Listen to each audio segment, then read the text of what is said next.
Hello! Hello! Hello! Hello! Hello! Hello! Hello! Si Miss Ito, transform na ulit.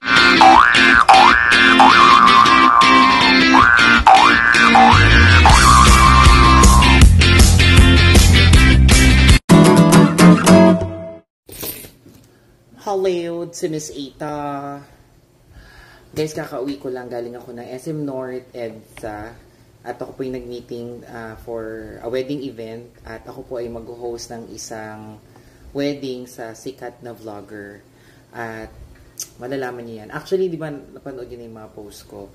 But anyways, ang ganda ng meeting. Kasi after the meeting, naglaboy pa kami ni vlogger client. At sobra kaming nag-vlog. And nakakatuwa. Tapos, nagstay pa ako doon kasi nagpahupa ako ng traffic. Tapos, nung okay na, pauwi na ako, feeling ko nabastos ako. Feeling ko, o nabastos na talaga ako. Kasi nag-react ako eh. Nasaktan yung inner heart ko dahil sa mga security guard.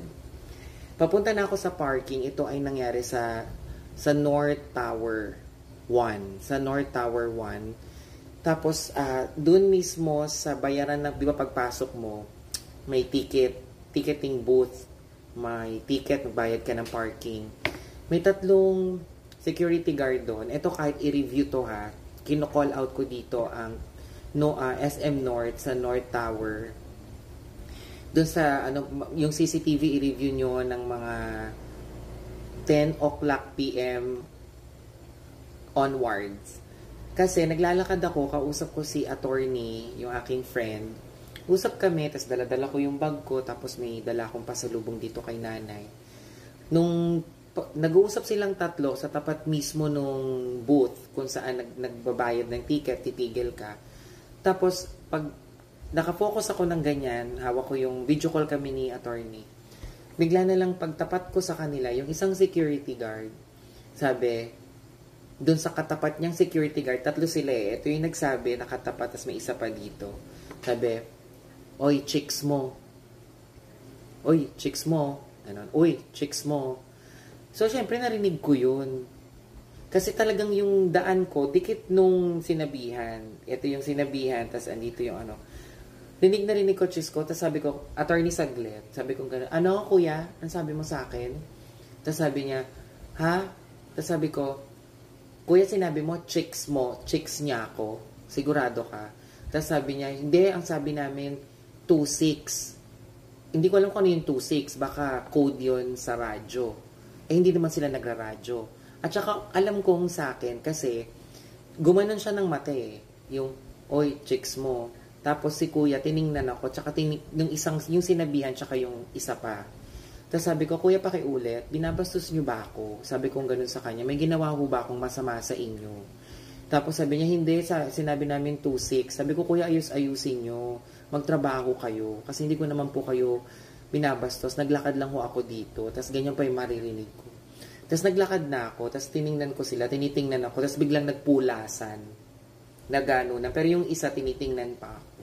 Tapos sabi ko kay attorney saglit, hindi to pwedeng ganito. Parang bilang isang Becky, ginanon ako, tapos parang nakakabastos. Yung may term si attorney, ano yung tawag sa ganun te? Yung dumadaan ka lang, tapos parang ginanon ka, out of nowhere, na offensive yung salita. Kumbaga parang pinlay time ka, parang pinagtawanan ka, ganyan. Tapos, ayun. Sabi ko, attorney saglit, dapat papasok ako ng mall, hahanap ako ng isang security guard, tapos re-report ako sa pinaka-head nila. Tapos sabi ni attorney, parang pinupush niya rin ako, sige, go mo lang yan. Tapos parang, pero nagalit talaga ako kasi pagod ako, naghintay ako doon, tapos ikot-ikot, lakad-lakad kami ni client. Tapos biglang magaganon, kasi ang ganda-ganda ng mood mo. Tapos, ayun, tapos pumasok ako sa kotse, tapos kausap ko pa rin sa attorney, sabi ko, nanggigigil ako, naiinis ako. Pero ang ending ng ginawa ko, wala akong ginawa. Pinagpasensyahan ko na lang. Sabi ko, sige, go, laban nyo yan. Hindi naman ako magdadala niyan. Kayo yan. Ganun. So, kung shout out lang sa mga security guard ng naka-duty ng araw na to, ito'y, ano bang date ngayon?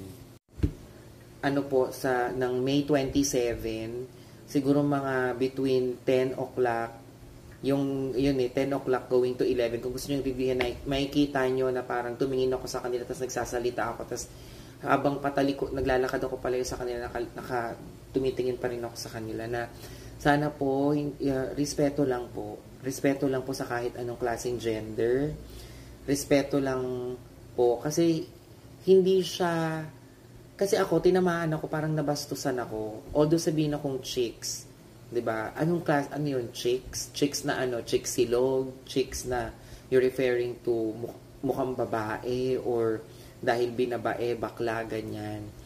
'Di ba? Na-offend, hindi ako natuwa eh. Tapos ang masakit nun, hindi mo dininay mo pa, hindi ka nag-sorry.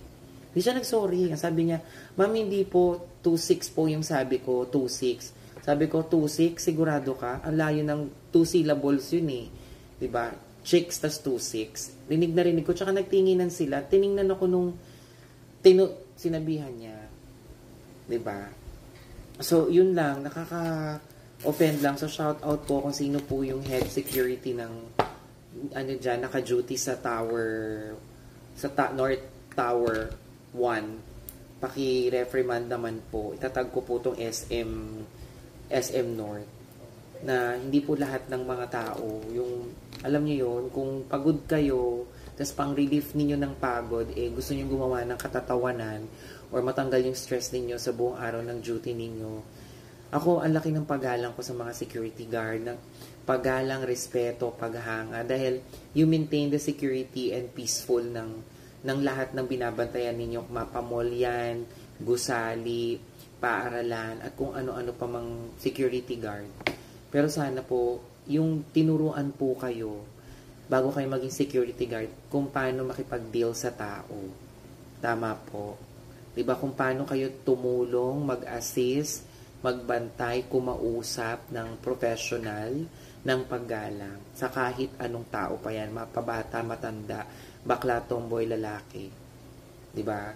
Parang sinabi nyo na rin na isa kayong taong walang nag-training kayo pero yung ugali nyo po hindi nyo iniwan at hindi kayo nagtrabaho hindi yung ugali nyo squatter, yung uneducated person, dinala nyo bilang isang security guard. Tandaan nyo po, naka-uniform po kayo ng security guard, and please balikan nyo po siguro yung training 101 ninyo ng pagiging security guard, lalo na yung behavior and attitude, diba po?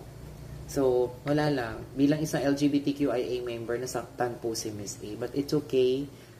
Pinagpasa Diyos ko na yan. I'm okay naman. Pero sa mga susunod na mga magdadaan na kahit anong gender, kahit anong suot, hindi naman po kabastos-bastos yung suot ko. Tingnan nyo po. Nakaganito po ako. Mukha nga po akong lalaki. Tapos sasabihan nyo, chicks. Diba? Kung sana nagpakilala na lang kayo, diba? Okay naman eh. Kakaloka. Sana po, sa SM North, pakireprimand. Kung po na-videohan, kung na-videohan, nasa CCTV po. Yun lang po. God bless you. At sana, masaya ka. Masaya kayong tatlo. Nagkampihan pa kayo. Chicks mo, tas 2-6 sinabi mo. God bless you. Bala na yung CCTV ni Lord ang humusga sa'yo. Yun. Hello! Si Miss Ita.